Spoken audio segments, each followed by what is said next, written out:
বাংলাদেশ ঐক্যবদ্ধ, জুলাই বিপ্লবীরা ঐক্যবদ্ধ। আজকে আমরা এখানে কোনো দল হিসেবে আসি নাই, দলের নেতা হিসেবে আসি নাই, আমরা এসেছি জুলাই গণ অভ্যুত্থানের একজন কর্মী হিসেবে। আমরা মনে করি বাংলাদেশ আজ আক্রান্ত হয়েছে। শরীফ ওসমান হাদির গায়ে গুলি লাগার মাধ্যমে জুলাই বিপ্লব এবং বাংলাদেশ আক্রান্ত হয়েছে। বাংলাদেশ যতবার আক্রান্ত হয় ততবার তরুণরা নেমে আসে। আজকেও আমরা শহীদ মিনারে একত্রিত হয়েছি সেই গণ অভ্যুত্থানের ঐক্যের প্রতীক হিসেবে। সংগ্রামী বন্ধুগণ, স্বরাষ্ট্র উপদেষ্টার পদত্যাগের দাবি উঠেছে। আমরা মনে করি নৈতিকভাবে উনি আর এই দায়িত্বে থাকতে পারেন না। 5ই আগস্টের পরবর্তীতে আমরা দেখেছি বাংলাদেশের আইন শৃঙ্খলা ফেরত আসে নাই। বাংলাদেশে জুলাই গণ অভ্যুত্থানের অংশগ্রহণকারীদের টার্গেট করা হয়েছে, শহীদ পরিবারদের টার্গেট করা হয়েছে, মামলা বাণিজ্য করা হয়েছে, বিচার ঠিক মতো করা হয় নাই। তারপরও আইন উপদেষ্টা, স্বরাষ্ট্র উপদেষ্টা তাদের পদে বহালভাবে থেকেছেন। আমরা বারবার আপনাদেরকে সাবধান করেছি, কিন্তু আজকে আমার ভাইকে গুলি খেয়ে জীবনের ঝুঁকি নিয়ে আজকে তাকে বাংলাদেশ ছাড়তে হচ্ছে।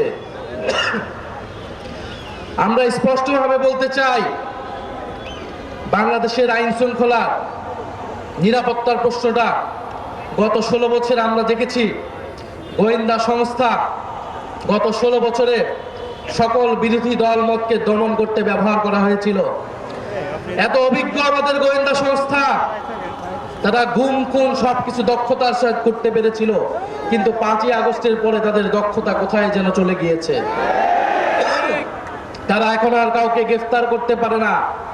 তারা খুনিকে বাংলাদেশের বর্ডার থেকে পার হতে দিতে পারে, তারা 72 ঘন্টা পার হলেও কোন খুনিকে গ্রেফতার করতে সক্ষম হয় না। ফলে শুধু স্বরাষ্ট্র উপদেষ্টা নয়, কোথা থেকে এই ধরনের খেলা চলছে সেই ডিপ স্টেট নিয়ে আপনাদেরকে কথা বলতে হবে, সেই গোয়েন্দা সংস্থা নিয়ে আপনাদেরকে কথা বলতে হবে। প্রিয় বন্ধুগণ, আগামীকাল বিজয় দিবস 16ই ডিসেম্বর। এই বিজয়ের প্রাক্কালে বাংলাদেশের 54 বছরের ইতিহাস আমাদেরকে পর্যালোচনা করতে হয়। 1971 সালের 16ই ডিসেম্বর থেকেই যেমন আমরা বিজয় পেয়েছি, তেমন আমাদের প্রতিরোধের যাত্রাও শুরু হয়েছিল। সেই প্রতিরোধ ছিল ভারতীয় আগ্রাসনের বিরুদ্ধে প্রতিরোধ। 1971 সালের 16ই ডিসেম্বর থেকে সেই প্রতিরোধ শুরু হয়েছিল। আজকে পর্যন্ত সেই প্রতিরোধ যাত্রা আমাদেরকে অব্যাহত রাখতে হচ্ছে। ফলে বাংলাদেশের মানুষকে আমাদের আহ্বান থাকবে, আগামীকাল আমরা উৎসব করতে রাস্তায় নামবো না। আগামীকাল আমরা প্রতিরোধের যাত্রা বাংলাদেশের রাস্তায় রাস্তায় পালন করব। এই ঢাকা শহরে আমরা প্রতিরোধের র্যালি করব। আমরা ভারতীয় আধিপত্যবাদের বিরুদ্ধে, বাংলাদেশ বিরোধী সকল ষড়যন্ত্রের বিরুদ্ধে আগামীকাল বিজয় দিবসে আমরা 16ই ডিসেম্বর ঐক্যবদ্ধ হব।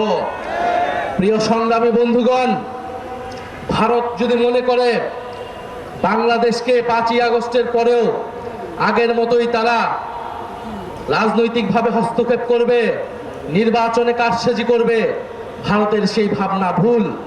ভারতের সেই ভাবনা ভুল প্রমাণ করব আপনারা আমরা সকলে মিলে।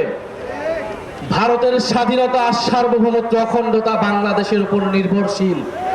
ফলে ভারতকেও সাবধান থাকতে হবে, বাংলাদেশের সাথে সম্মান নিয়ে, মর্যাদা নিয়ে সম্পর্ক রাখতে হবে। আমি কথা বাড়াবো না। আজকে আমরা ঐক্যবদ্ধ হয়েছি শরীফ ওসমান হাদি ভাইয়ের যে গুলির বিচারের দাবিতে, এবং তার উপরে হামলা কোনো বিচ্ছিন্ন ঘটনা নয়। যে ইলেকশন কমিশন এই কথা বলে, সেই ইলেকশন কমিশনার দায়িত্বে থাকার কোন নৈতিক অধিকার থাকে না। তার অধীনে কোন সুষ্ঠু নির্বাচন হওয়া সম্ভব কিনা এই প্রশ্ন আমরা গত 6 মাস ধরে করে যাচ্ছি। আমরা আশা করব অবিলম্বে তিনি তার এই বক্তব্য প্রত্যাহার করবেন। আমরা বাংলাদেশে একটি সুষ্ঠু নির্বাচনের পরিবেশ চাই, কিন্তু এই অথর্ব নির্বাচন কমিশনের অধীনে কোন নির্বাচন হওয়া সম্ভব বলে আমাদের কাছে মনে হচ্ছে না। ফলে আমরা চাই বাংলাদেশে নির্বাচনের পরিবেশ থাকবে, গণতন্ত্রের যাত্রা অব্যাহত থাকবে। কিন্তু বাংলাদেশে যারা জুলাই বিপ্লবকে টার্গেট করছে, বাংলাদেশে মিডিয়াতে, বিশ্ববিদ্যালয়ে, আইনাঙ্গনে যারা মুজিববাদী রাজনীতি পুনরায় শুরু করতে যাচ্ছে, তাদের বিরুদ্ধে আমাদের গণপ্রতিরোধ চলবে। ইনকিলাব জিন্দাবাদ।